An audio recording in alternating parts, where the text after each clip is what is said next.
Buenas tardes y gracias por su sintonía. Este programa de hoy se lo vamos a dedicar a la juventud que lucha, la juventud que sueña, la juventud en Ucrania, la juventud en Venezuela, la juventud en Cuba y la juventud aquí en todos lados.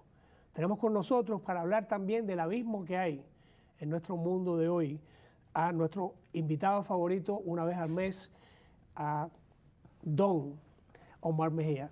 Bienvenido, doctor. Muchísimas gracias, Luis. Doctor, usted sabe lo que me agrada a mí tener siempre este programa con usted. Y hasta cierto punto es una lástima que las discusiones que tenemos antes y después del programa no sean parte del programa. Pero quiero que usted sepa que yo recibo cartas de las personas que están en sintonía y siempre lo felicitan a usted. Doctor, ¿estamos al eje del abismo o estamos al eje de lo que va a ser algo grande para la humanidad? No, yo creo que estamos en el abismo, estamos como en un hueco, en un abismo en el cual seguimos cavando, pero estamos cavando en el fondo y cada vez que cavamos en el fondo nos hundimos más. Estamos poseídos ahora por ideas, por la tecnología, por todo lo científico y esto nos ha ido separando, ¿no? Tú ves el mundo de los celulares, el mundo de las ideas, el mundo de las opiniones, cada día estamos mucho más distantes y eso lo que ha hecho es dividirnos. Entonces, de manera que el mundo está muy dividido, desafortunadamente. Es interesante lo que usted dice porque en la ley común, la ley de Inglaterra que importamos a este gran país, se suponía que cuando uno vivía en la tierra, uno podía excavar hasta el medio de donde estaba la tierra y eso era la propiedad de uno. Pero siempre se contemplaba en el derecho que había una salida a la otra parte del mundo. Y me hace sentir usted, doctor Mejía, que estamos abriendo un hueco, entrando en un abismo en el cual no hay salida. ¿Ese es el punto de vista profesional, médico, o es que estamos en un momento que cada vez nos estamos hundiendo más? Bueno, en ese tipo de abismo obviamente que no hay salida, ¿no? La salida sería al otro lado y sería exactamente lo mismo. Creo que decía en China, porque la respuesta está dentro de cada uno de nosotros y esa es la respuesta que evadimos la mayoría de los seres humanos. No queremos encontrar verdaderamente la verdadera libertad, no queremos encontrarnos a nosotros mismos, no queremos vernos a nosotros mismos. Estamos mirando, buscando soluciones en nuestra cabeza, cuando la cabeza que ha existido, el pensamiento a través de miles de años, no ha encontrado la solución todavía. Doctor, usted no quiere usar la palabra prédica, pero usted siempre nos dice a nosotros que tenemos que aceptar nuestra responsabilidad por nuestros actos. Y antes del programa, y quisiera compartir esto con nuestra audiencia, estábamos hablando nosotros de que el valor que tienen estos jóvenes, por ejemplo, en Venezuela, que se están enfrentando contra personas que tienen armas, como lo tuvieron los muchachos chinos en Tiananmen Square y lo están teniendo en Ucrania. Y usted me estaba diciendo que al otro lado de esa moneda, por mucho que queremos el cambio como seres humanos, volvemos a lo mismo. En historia, eso se llama la reacción, the Thermidorian Reaction. ¿Por qué usted cree que cuando estamos quitando un régimen que aparentemente oprime derechos humanos, y la tesis no es suya sola, es una tesis histórica, dicen que las condiciones mejoran un poquito por un tiempo, pero que después vuelven a lo mismo? ¿Es el ser humano, es que nos caemos en el mismo hueco, voy a repetir más de una vez? Así es, Luis. ¿Qué es lo que pasa? Vamos a mirar esto bien profundamente. Sí, reaccionamos a lo que está pasando en Ucrania, en Venezuela, lo que sea. Estamos reaccionando, obviamente, pero una reacción no es una acción. Tú mencionaste ahora la palabra responsabilidad. Responsabilidad viene del verbo respondere. Quiere decir cómo respondo yo a mí mismo, cómo respondo a mis pensamientos, cómo respondo a mis sentimientos, cómo respondo a mis percepciones, si veo las cosas verdaderamente tales como son. Montamos una persona en el poder, nosotros lo elegimos, obviamente, nosotros somos los que subimos, sobre todo en los gobiernos democráticos, elegimos una persona, no nos gusta y muchas veces lo cambiamos por otro, el otro nos da lo que nosotros queremos durante un tiempo y volvemos otra vez a lo mismo, desgraciadamente. Y esto es lo que sigue ocurriendo, desgraciadamente, en el mundo, porque no buscamos los líderes, no los escogemos con conciencia. Los líderes tenemos que, para poder encontrar un líder verdaderamente con conciencia, tenemos que tener conciencia de nosotros mismos primero. Una vez que tenemos conciencia de nosotros mismos y nos enfocamos en los verdaderos valores como son la comprensión, la aceptación, el entendimiento, la valoración, la validación, la honestidad, la conexión con nosotros mismos, podemos elegir unos líderes con estos mismos valores. Doctor, ya voy a empezar yo ahora el tennis match. Si yo sigo lo que usted me acaba de decir, y yo pongo lo que está pasando casi siempre en países latinos, vis a vis lo que pasa en este país, donde aquí sí ha habido motines en calles y todo durante nuestras vidas, pero aquí hay un respeto a las instituciones, en el cual antes el demócrata que ganaba era bueno con el republicano que perdía durante el tiempo de la administración, pero cuando volvíamos a la elección eran peleas a muerte hasta cierto punto, aunque no había lo que estamos viendo en otros pueblos. ¿Es que los norteamericanos son diferentes a nosotros los latinos o a nosotros los ucranios? No, yo no creo que haya diferencia entre los seres humanos. Básicamente todos los seres humanos somos iguales. Venimos del mismo sitio, somos iguales, cuando nacemos somos iguales, no hay mucha diferencia entre los niños, tienen su carácter y sus cositas, ¿no? Pero en realidad básicamente lo mismo. ¿Qué es lo que nos diferencia? El condicionamiento. Cuando tenemos la edad más o menos de 6 meses ya empezamos a desarrollar nuestro pensamiento. Y nuestro pensamiento, en vez de unirnos, nos divide. O sea, nos apegamos a países, a nacionalismo, nos apegamos a ideas, nos apegamos a opiniones, seguimos las opiniones de nuestros padres, si somos conservadores, pues si nuestros padres eran conservadores nos volvemos conservadores, si nuestros padres eran liberales, pues nos volvemos liberales. Bueno, ahí yo discrepo porque sí. Dice que la juventud, y perdón interrumpirlo, lo primero que hace es ir en contra de los padres. Entonces, el que tiene un padre que era conservador, aunque termine siendo conservador años después, se revela durante la juventud. Es parte del proceso. Así es, porque estamos condicionados. Entonces, aparentemente, tú dijiste ahora, reaccionamos. Por eso dije ahora que hay que mirar muy bien las reacciones. Creemos que nos estamos liberando, pero es que hacer lo contrario no es eso es una reacción, eso no es libertad. Hacer lo contrario es llevar la contraria. Doctor, pero por ejemplo, en el caso de Venezuela, he visto las entrevistas de algunos jóvenes. Primero me noto lo educados que están. A la hora de expresarse lo hacen muy bien. Pero fíjense, un país que tiene todas las riquezas que tiene Venezuela, que Dios se las ha dado, ¿no? Porque no es una cuestión de que tienen el petróleo, están pasando hambre, no tenían papel sanitario.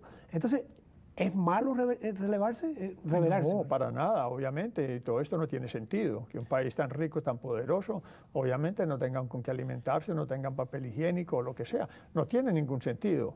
Esto no quiere decir que vamos a apoyar el gobierno de ahora. Pero lo que vamos es a mirar, a observar para no volver otra vez a caer en lo mismo. Pero que ahí es donde está el problema. Pero fíjese, perdone usted. Cuando tenemos conciencia, no solamente reaccionamos, sino que verdaderamente exploramos dentro de nosotros mismos, porque la reacción nos lleva a volver a caer en lo mismo, tal vez a caer en un momento mucho mejor durante un periodo de tiempo, como tú dices. Es como los matrimonios. Los matrimonios tienen conflictos, ¿no es cierto? No se entienden, tienen problemas, no saben comunicarse, no saben relacionarse. Llegan a un momento en que están a punto de separarse. Cuando están a punto de separarse, que llegaron casi hasta la violencia verbal, a la violencia emocional, se reúnen de nuevo.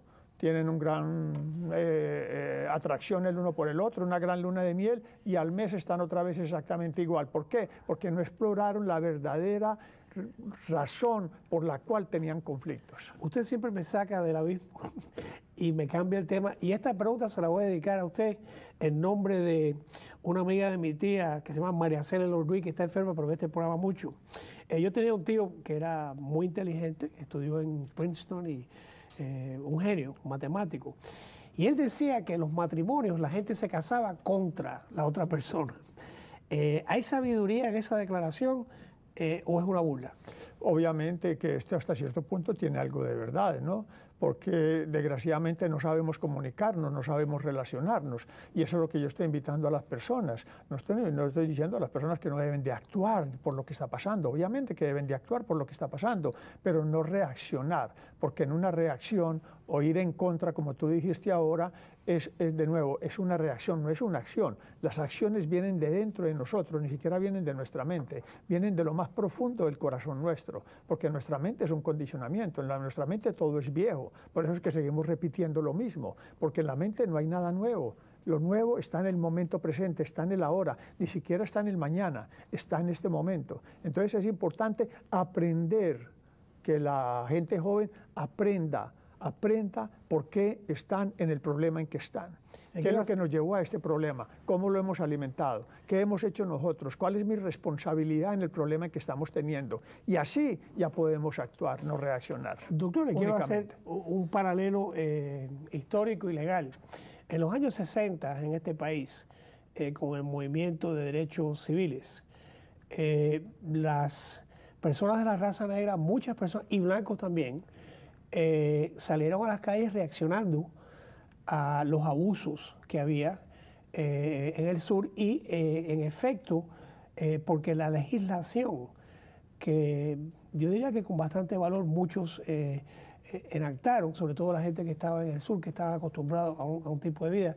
Y no sé si yo estoy mal usando la palabra reaccionar, porque en sí me temo que estoy escuchando que si a mano viene no deberíamos de tratar de cambiar la situación como está. Quizás la palabra mala es mía por decir reaccionar, pero esta juventud que está en Venezuela y Ucrania hoy, yo creo que han dicho, no vamos bien por este camino.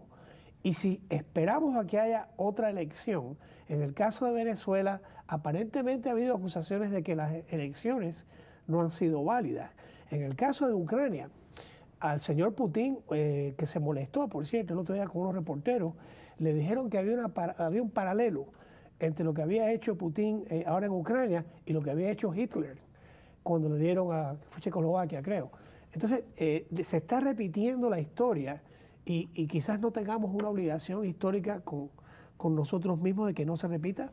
Eso es lo que estaba diciendo exactamente. Repetimos las historias porque no tenemos profundidad. Si tú miras a Ucrania, por ejemplo, la mitad está a favor de que Rusia hubiera llegado, la otra mitad está en contra. Si usted oye a Putin, sí, él dice que el 80% de las personas en Ucrania son rusos y que por lo tanto quieren. Bueno, que, o sea, hay que medir también quién es el que está dando el pero mensaje. Lo que yo estoy diciendo es lo siguiente, y es, ¿por qué hay divisiones? Hay divisiones porque hay culturas. Hay divisiones porque hay apegos a ciertas culturas, a ciertos idiomas. ¿Por qué no se han unido? ¿Por qué verdaderamente el pueblo no se ha podido unir? ¿Le puedo echar la culpa a Eva? No, le podemos echar la culpa. Obviamente que ahí viene todo. Obviamente que estoy bromeando. Y ahí viene Eva, no solamente que está en Eva, sino que también ahí empezó la discriminación hacia la mujer, ¿no? Eva es la responsable, ¿no? En contra de la serpiente. El hombre es débil y Eva es la responsable. Pero entonces, cuando empezamos a adquirir conciencia, empieza a existir la unión, porque no hay apego a algo específico, no hay apego a una cultura, no hay apego a una religión, sino que, hey, todos somos seres humanos. ¿Cómo podemos trabajar todos juntos verdaderamente y estar unidos? Y lo mismo puede pasar en Venezuela y lo mismo puede pasar en Ucrania. Pero las cosas no se arreglan con violencia, porque la violencia lleva a la separación.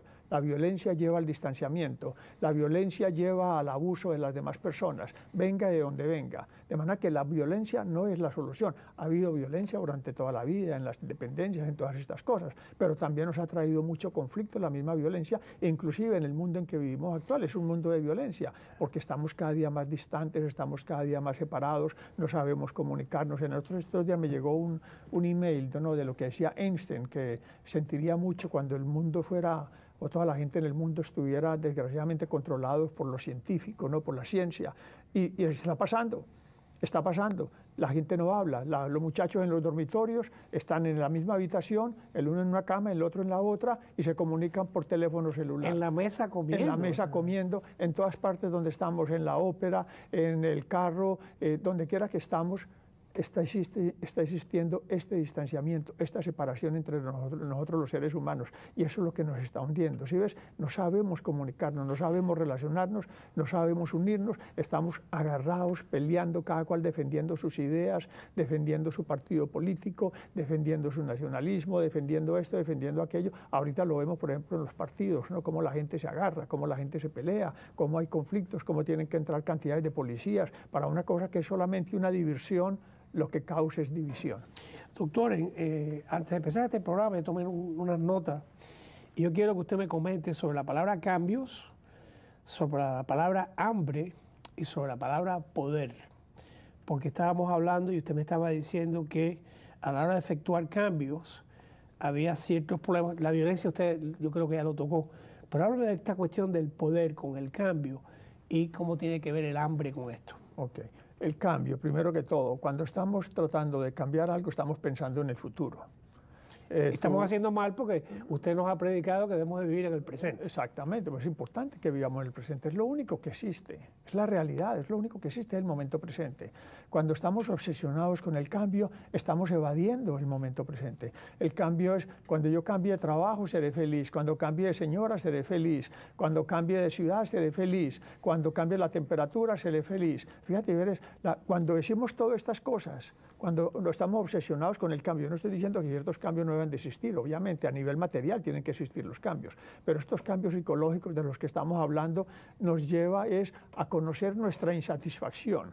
Estamos insatisfechos en el momento presente y por eso queremos un cambio, porque no estamos contentos con nosotros mismos. De nuevo vienen las ilusiones, las fantasías, los sueños, trabajamos duro para obtener el cambio, llegamos allá a la meta que estamos buscando, que las metas son en el futuro obviamente, encontramos la meta, volvemos otra vez a la infelicidad y volvemos a empezar de nuevo.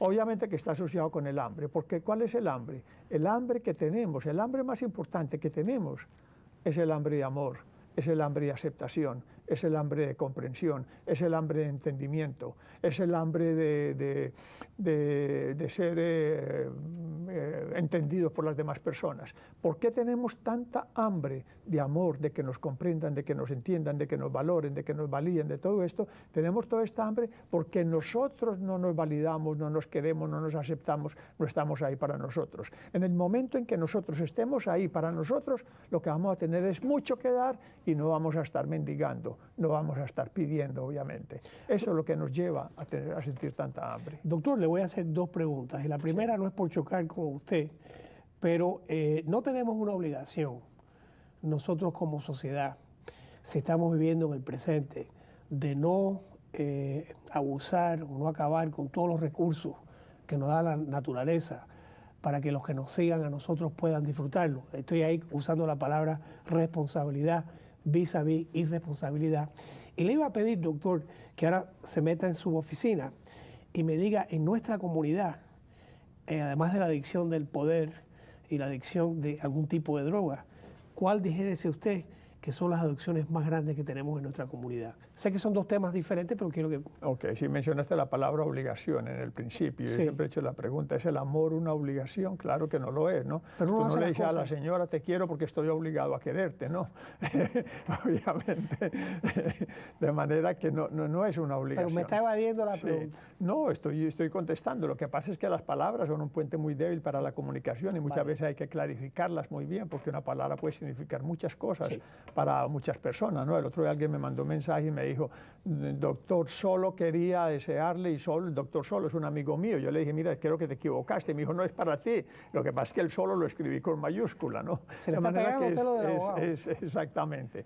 Entonces, sí, ¿por qué recurrimos a las drogas? ¿Por qué recurrimos al alcohol? Porque si vamos a los tratamientos, por ejemplo, y decimos, bueno, voy a buscar la sobriedad. Y todo el mundo está buscando la sobriedad, que ¿cuándo va a alcanzar la sobriedad?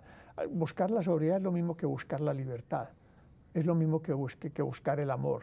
El amor, ni la soledad, ni la libertad están en el futuro, todo está en el momento presente. Siempre estamos buscando. ¿Y por qué estamos buscando? Un amigo mío me llama de vez en cuando y yo aquí buscando la iluminación, buscando, pero en la búsqueda es un hombre infeliz. ¿Por qué? Porque no está en contacto consigo mismo, porque no se da cuenta que todo esto ya lo tenemos, que está dentro de nosotros, que no tenemos que buscarlo en ninguna parte, que no está en ningún libro, que no lo tiene ninguna otra persona para nosotros. Nosotros somos lo que lo poseemos, nosotros lo tenemos, pero hay que buscarlo dentro de sí mismo. No es por fuera que lo vamos a encontrar. No lo voy a dejar que se vaya con esa respuesta. Voy a seguir primero con la cuestión de las adicciones. Doctor, ¿considera usted, porque estaba diciendo que todos los bebitos nacemos juntos o iguales, ¿considera usted que hay cierto tipo de adicciones que son más predominantes en seres latinos vis-a-vis seres que no son latinos, en mujeres vis-a-vis hombres, en hombres de raza blanca vis-a-vis hombres de otra raza? Por ejemplo, el poder. ¿El poder quiere decir diferente para el anglosajón que para el latino? toda esta energía que gastamos en diferenciar, ¿no? Y yo participé de todo esto y hice investigación sobre todo esto, pero toda esta energía que gastamos en investigar qué drogas son más adictivas, quién usa más este tipo de drogas, hombres o mujeres, gastamos energía y energía. Gastamos energía en dinero, gastamos energía en la lucha contra el narcotráfico, con todas estas cosas que estamos haciendo, ¿no? Que hay que hacerlo, obviamente, ¿no? Sí. Pero la pregunta es, ¿por qué usamos drogas? ¿Por qué tomamos alcohol? ¿Por qué somos adictos al juego? ¿Por qué somos adictos a la comida? Si me permite un segundito, sí. Y perdón la interrupción, pero por ejemplo, ya en los Estados Unidos el fumar no es lo mismo que era hace 50 años. Sin embargo, en Europa todavía se fuma. Y tengo entendido que en otros países, en Sudamérica, se fuma muchísimo. ¿Por qué? Esa es la pregunta, exactamente. Ahí es donde vamos. ¿Por qué? ¿Por qué tenemos que recurrir? ¿Qué pasa cuando yo quiero un cigarrillo? ¿Qué está ocurriendo dentro de mí? Siento ansiedad, siento angustia, siento esa necesidad, a lo mejor física, a lo mejor psicológica. El problema es que no acepto esa necesidad, no acepto esa angustia, no acepto esa aceptación. Tú lo mencionaste ahora desde un principio, hay que mirar el origen, hay que mirar la base de las cosas. Y cuando yo empiezo a aceptar y yo me convierto en esa angustia, yo me convierto en esa necesidad y yo me convierto en ese miedo a relacionarme, pues obviamente no tengo que recurrir al alcohol, ni a las drogas, ni al cigarrillo. Doctor, pero sujeto a que me corrijan, y hay de estos casos aquí en Dade County, yo estaba hablando con un abogado que me estaba diciendo que han podido probar que había en la fórmula de X cigarro o X cosa, un factor adictivo que le daba al ser humano, lo convertía en adicto a ese producto en particular. Entonces, por ejemplo, la cuestión de las drogas, además de que se castiga, aquí le quita a uno la libertad, ha habido campañas donde le explican a los jóvenes say no to drugs y ese tipo de cosas. Entonces, si yo tomase otra actitud, yo diría, bueno, pero mire, las drogas no son necesariamente malas, es la manera que los seres humanos las usamos. Vuelvo a repetir, ¿por qué entonces vemos que, por ejemplo, en Europa no se está fumando mucho más que aquí? Bueno, de nuevo, las personas tienen que mirarse a sí mismas. De la misma manera que Europa, a pesar de haber pasado con tantas guerras y todas las dificultades con las que han pasado en el siglo pasado, exactamente todas las dificultades, sin embargo, ayer se descubrió que el nivel alto de violencia es mucho más alto en los países escandinavos que en los países del sur. Que por cierto, tienen fama de no serlo y tienen fama de que uno vive más. Pero también hay otra teoría, y de nuevo vuelven a las teorías, que es que en el norte los reportan más que lo que los reportan en el sur, porque en el sur, pues obviamente los latinos tendremos a decir los trapos sucios se lavan en casa y las mujeres del norte son mucho más libres y por lo tanto lo reportan mucho más. Todos los estereotipos. Exactamente. Pero de nuevo, el problema sigue siendo individual, porque nosotros somos la sociedad. El problema sigue siendo individual y es qué es lo que me lleva a mí a fumar, qué es lo que me lleva. Podemos sacar muchas teorías acerca de esto, porque las mujeres usan una droga más que otras. Sí, hay razones sociables, ¿no? Es más fácil para una mujer tomar alcohol que salir a buscar a marihuana o cocaína a la calle o heroína o lo que sea, ¿no? Pero todas esas son subdivisiones. Pero la verdadera esencia del problema es qué es lo que me lleva a fumar. Y lo que me lleva a fumar o lo que me lleva a participar de cualquier tipo de adicciones, inclusive a presentar imágenes de mí mismo. Todos presentamos imágenes, todos aparentamos, todos pretendemos. Nos levantamos por la mañana y nos vestimos. Yo me imagino que cuando tú vas para la corte, depende del juez, a ver qué colores le gusten, muchas cosas que hay cierta influencia. Oiga, hay cierta influencia en todo esto. Imagínate qué tristeza. Si me deja, este programa también es legal, uno solamente hace una primera impresión. Sí. Entonces yo siempre le digo a mis clientes, y aquí yo he traído jueces que lo dicen, aunque el juez te dice que no es verdad, que vaya un muchacho a la corte penal con una corbata y una camisa blanca que no hace diferencia, sí hace diferencia. Claro. Porque todo el personal que trabaja en la corte, cuando uno ve que está vestido todo el mundo con los trajes esos anaranjados o como sea el color del día o del año, y ve que otra persona va con ciertos modales, sí afecta, doctor, sí afecta, no podemos eliminar Claro que sí, claro que sí. Porque obviamente estamos poseídos por nuestro condicionamiento, y por la imagen que dice usted que uno se hace de cómo debe lucir la persona. Por el prejuicio que como lo hemos dicho aquí en muchos programas, todavía existe en cada uno de nosotros, en todos nosotros hay prejuicio. ¿Qué es lo que tenemos que hacer? ¿Qué es lo que nos va a llevar si queremos hablar de un cambio? Es el reconocimiento, es la aceptación de nosotros mismos de que tenemos prejuicio. De que lo aprendimos, de que el prejuicio está ahí con nosotros y que desgraciadamente lo practicamos. Doctor, un invitado a este programa que no es penalista, me dice que si uno cuando ve el mal, viese al diablo con los tarritos y rojo y con la cola, uno no haría cosas malas. Pero él me dice que usualmente el mal le viene al ser humano vestido de su mejor amigo, vestido de ese libro que uno quiere emular a cierta persona. ¿Nos estamos engañando Claro. o nos estamos dejando engañar? Claro, nos estamos engañando a nosotros mismos. Las ¿Y demás por qué personas no nos engañamos? engañan, precisamente por eso, porque no somos conscientes, porque no somos honestos, porque no estamos en contacto con nosotros mismos. Entonces, es nuestra cabeza la que nos engaña. Nuestra cabeza es un instrumento fantástico para muchas cosas, la creatividad. Bueno, usted ha lo visto la imagen que científico, ponen el diablito para por todas un estas lado y el cosas. angelito Así por el es, otro. pero es la cabeza de un adicto la que lo lleva a usar. Es la cabeza de una persona infiel lo que lo lleva a ser infiel. Es la cabeza de una persona lo que lo lleva a mentir y a engañar. Se nos está Es acabando la el tiempo. cabeza de una persona lo que lo lleva a hacer revoluciones. Doctor, ¿qué hace que un adicto le robe a sus padres? Obviamente. ¿Cómo lo justifica? Muy sencillo. ¿Por qué roba? Primero que todo, tienen la enfermedad del entitlement. Esto me lo merezco, esto es mío, lo que tienen mis padres, y muchas veces no recibieron los derechos elementales más importantes que debe recibir un niño, que en realidad la mayoría no los recibimos. Esa es una realidad. Segundo, la cabeza le dice que el padre no se va a dar cuenta y por lo tanto lo va a seguir queriendo. Tercero, de que ese dinero que le va a robar a sus papás, obviamente lo va a hacer feliz. Y lo va a hacer feliz también. Va a comprar la droga y lo va a hacer feliz. Si ves, la felicidad no existe, porque la felicidad depende de algo. La felicidad es placer.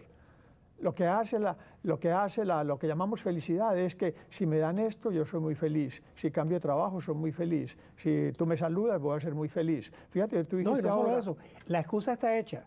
Yo no soy feliz porque no trabajo en lo que yo quiero. Yo no soy feliz porque tuve que hacer el estudio o lo que sea. Y cambian de trabajo y es la misma cosa. Entonces, ¿qué pasa? Cuando nuestra felicidad depende de los demás, odiamos a los demás, porque mi felicidad depende de Luis. Si mi felicidad depende de Luis, no puedo vivir sin Luis. Y si no puedo vivir con Luis, odio a Luis y odio a Omar también, primero que todo porque soy dependiente de ti, segundo porque la felicidad mía depende de ti. Esto es injusto porque además que tenemos 30 minutos y ya se nos acaba el programa. Antes de despedirme, quiero dar las gracias a Mike, a John, a Ricardo, a Kerry, a Marcos, a Anita, mi hija, que siempre nos ayuda con research, a Alexis y sobre todo a nuestro superdirector Al. Y la última palabra es suya, doctor. ¿Cambiamos o no cambiamos? Yo creo que el cambio, si que le debemos llamar cambio, que a mí no me gusta mucho la palabra cambio porque está relacionada con el futuro, como están las palabras esperanza y fe y todas estas cosas, yo prefiero más en el presente, vivir en el momento presente, aceptando, comprendiéndonos, entendiéndonos, valorándonos, verdaderamente vamos a ver las cosas tales como son, vamos a ver la verdad y vamos a poder tomar decisiones mucho más mucho mejores, exactamente, no solamente para nuestro beneficio, sino para beneficio de todo el mundo, mucho más productivas, quería decir. Doctor, muchas gracias. Quiero que sepa que el mes que pasa in between sus visitas aquí, yo lo extraño mucho. Y a todos ustedes, hasta la semana que viene, que tengan una buena semana.